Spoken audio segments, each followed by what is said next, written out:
Hello, you wonderful people, and welcome to another episode of Super-Fanta-Fi. This being a show where we're talking about TV shows of the supernatural, fantasy, and/or science fictional genre. For today's episode, I'm going to talk about the latest episode of The Crossing. A great episode, a lot of stuff that went down, so let's kind of break everything down bit by bit. Obviously, we're going to talk about one of the big things in this episode, and that's Paul. He had one of the 47 draw like a picture for him of like a lady. It's like, oh, I want to remember her face.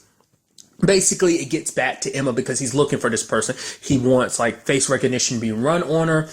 And so it becomes that situation of like, okay, so who is she? The moment the picture showed up, I was like, that's Eve, isn't it? Especially because later on, it gets to Emma and Emma brings it up to him. Obviously, he doesn't want to say anything because they still think, Emma's still in that wheelhouse of like, well, she doesn't really believe or know anything. I mean, it doesn't believe them about the whole being from the future thing. So it's like, obviously going to think we're crazy. But she's like, I remember hearing rumors about the previous migration, which he's still kind of vague on what, maybe he said when exactly. Definitely he was kind of like, I don't know what year she landed in. Maybe she's 100 years from now, but that's what he's looking for her now.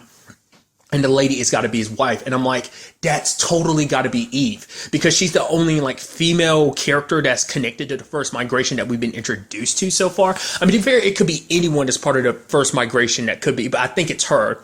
Because we never actually got to see Eve's face, which is just so interesting, considering the fact is that Eve is all about taking them all. She must not have known that Paul was going to be one of those. So does that change her mind about this whole situation?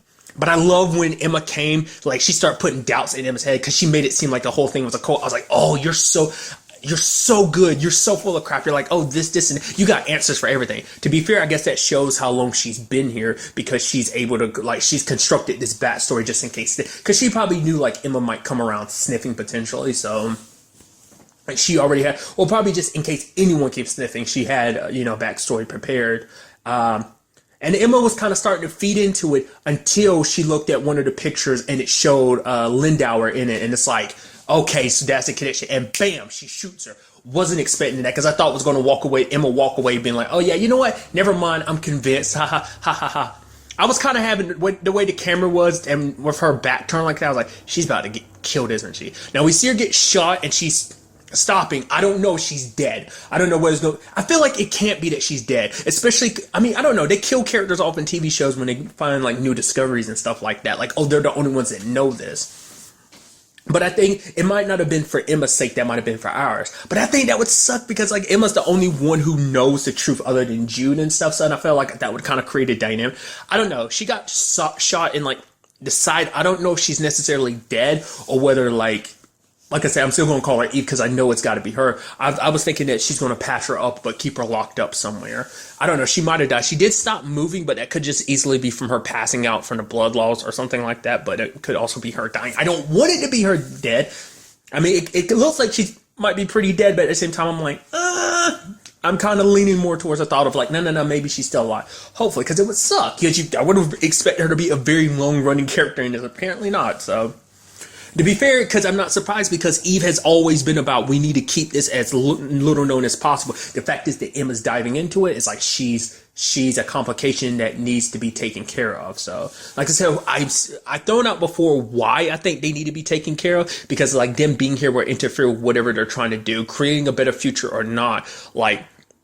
They are up to something. Like I said, it might even be a situation of they might be the ones creating this whole, like I said, APAC situation. They might be even trying to be in position to make it go faster rather than it happening much later in the timeline. Maybe it actually happens sooner now because they know all the history connected to it. I mean, hell, for all we know, they might be connected to the Apaxes in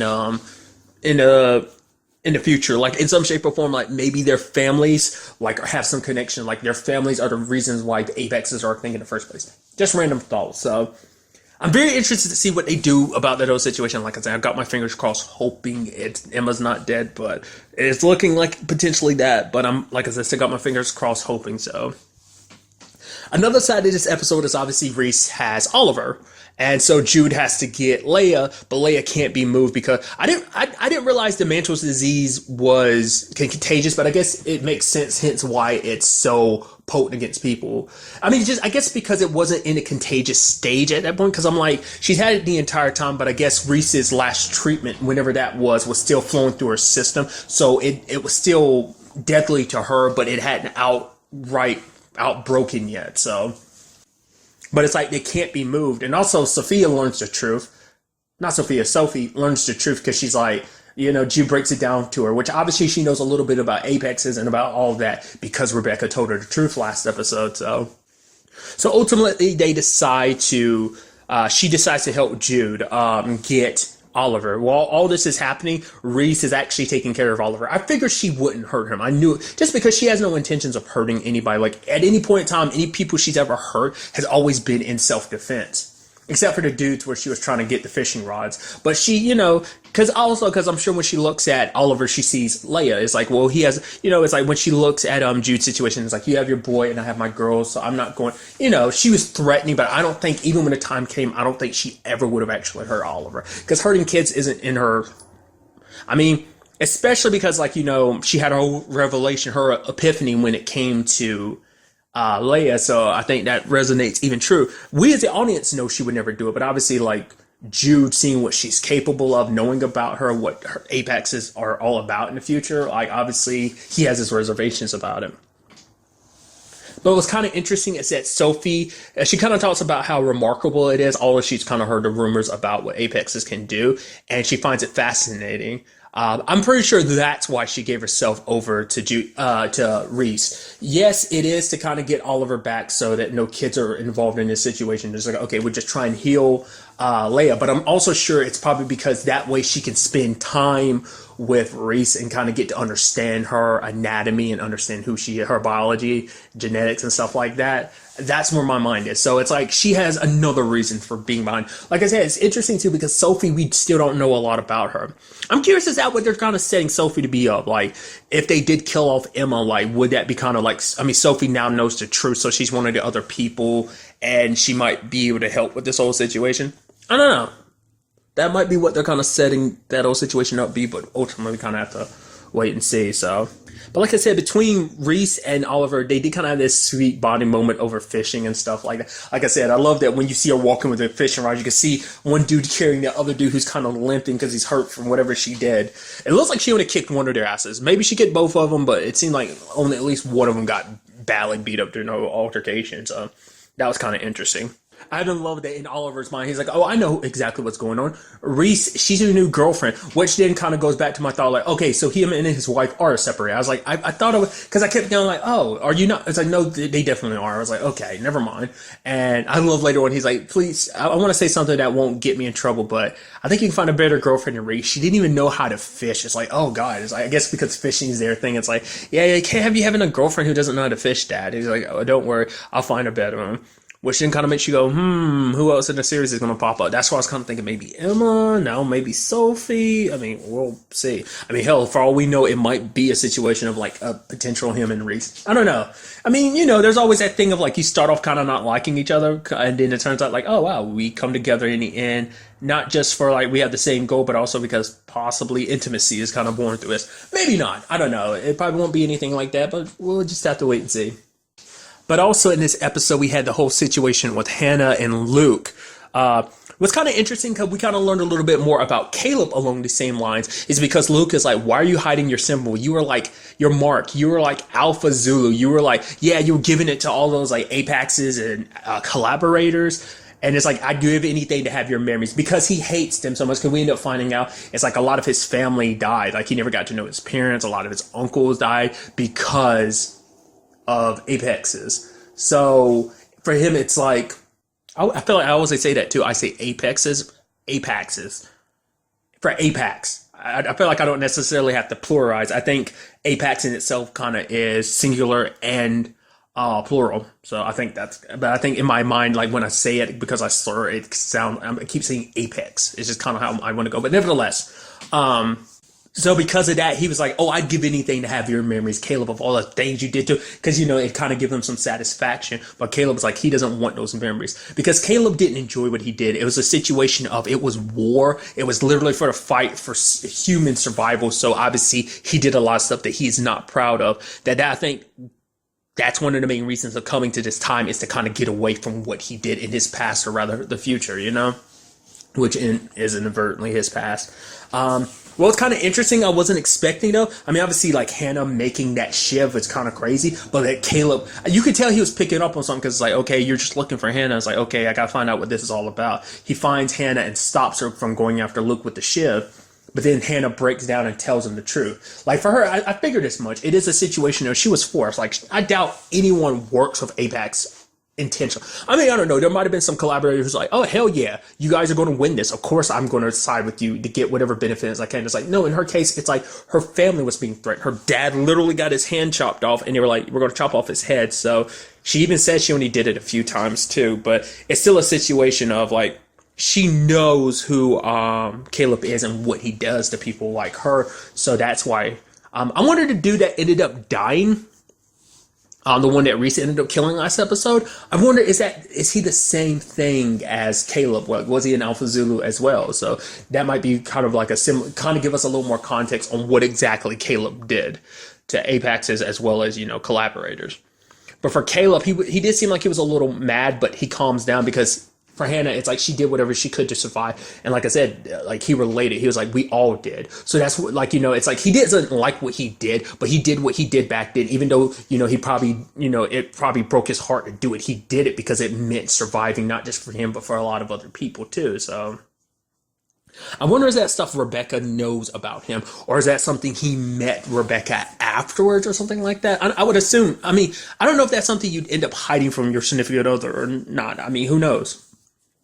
But what really got me was the fact that he was telling, like, yeah, no matter what, you don't go near Hannah again. And he's like, basically puts him in a chokehold. He's like, I could end this just like that. I've done it so many times before, I've actually lost count. But you can tell, like, the moment he left, he kind of had to take a deep breath because it scared him. Because he didn't want to do, like I said, up to this point, you've always seen Caleb as being the cool, calm leader. He's even saying, like, oh, we need to be civilized if we want to make it out of here.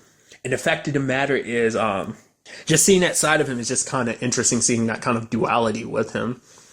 Seeing that he, much like everyone else, like Hannah has spent so much time hiding and running, she doesn't want to do it anymore. And it seems like Caleb's kind of hiding and running himself, It's like, who put you in charge? He's like, I did.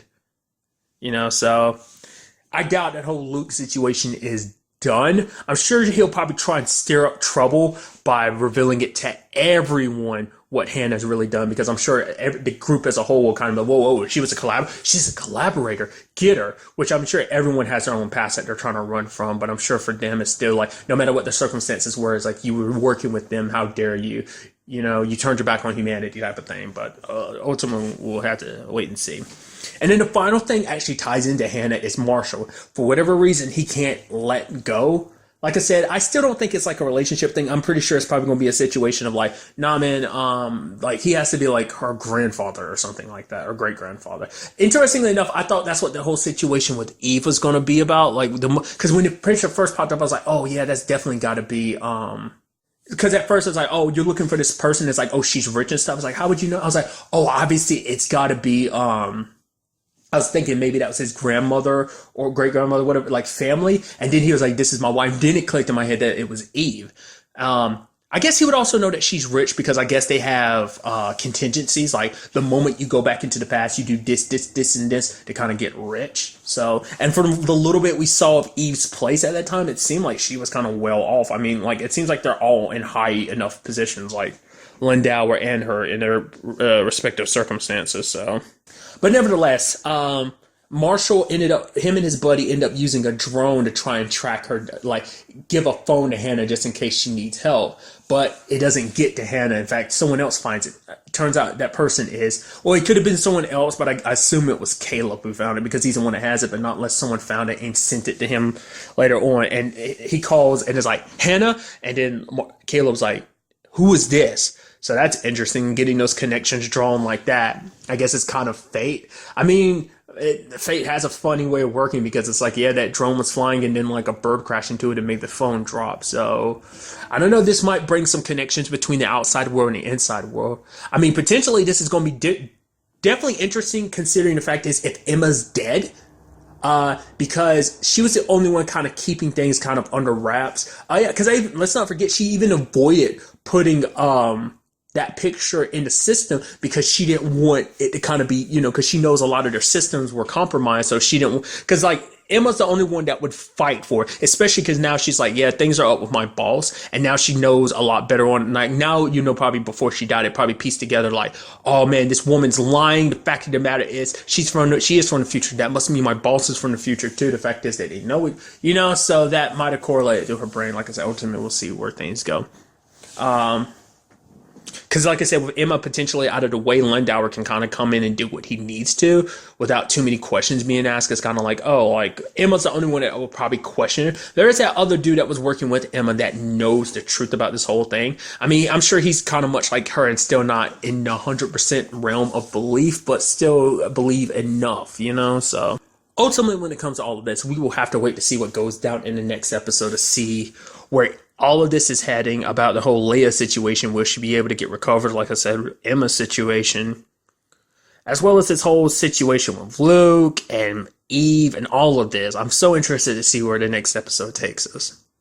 But really, that's all I want to talk about. Till the next time we meet, be happy, be safe, live life to the fullest, and enjoy it. Good day and good